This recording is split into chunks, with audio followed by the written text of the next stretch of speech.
Welcome to Frederick's Garage, your favorite location for the eradication of oxidation on your restoration or your transportation. Today, we're doing another installment of Tool Story.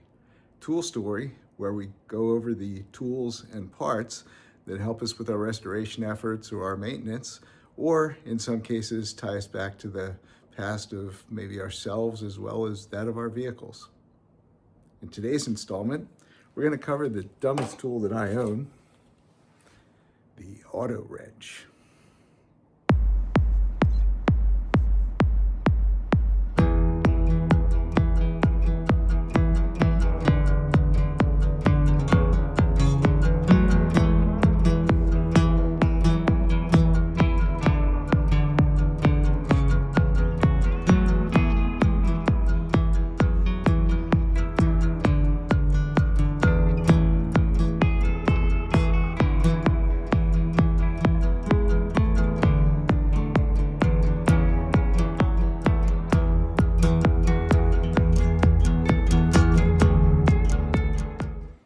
So let's take a seat and come over here and get started.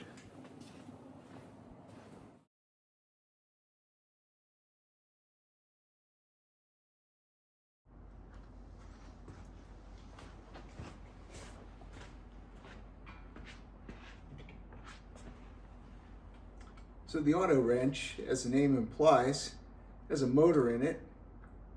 Takes a couple of batteries, couple AAA batteries, and has a button on the side that you can open or close the wrench with the touch of a button.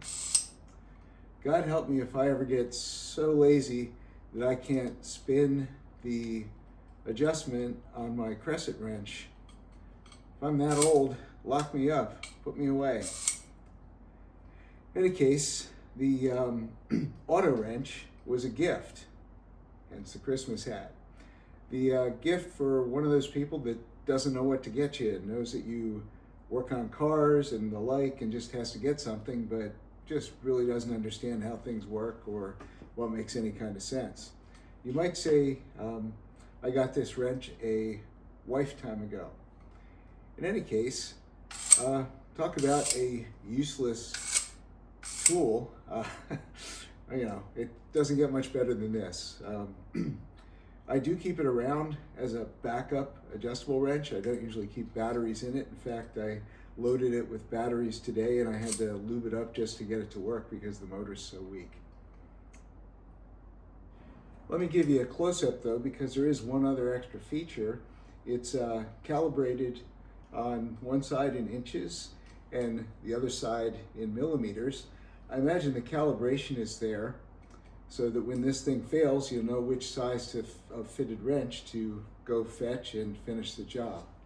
In any case, here's what that mess looks like. There's our millimeters side and there's our inches side. Let's see if we can get an action shot. There you go. Look at that. At the press of a button. Now we're living large. I can't say that this is the dumbest tool I've ever owned. The same gift giver found another offering by the same manufacturer, which was a motorized tape measure. Batteries, motor, press a button, pushes the tape out, press the button the other way, pulls the tape back in. Thing was cumbersome, probably almost twice the size of an ordinary tape measure. I'm not sure what happened to it. I think I gave it away years ago. But talk about utterly useless. This one's the runner-up. That was the winner of most useless tool of all time, at least in my toolbox in my garage. In any case, I hope you enjoy the holidays. Cheers. If you have a more useless tool that you're aware of or have the unfortunate circumstance of still owning, please let me know in the comments.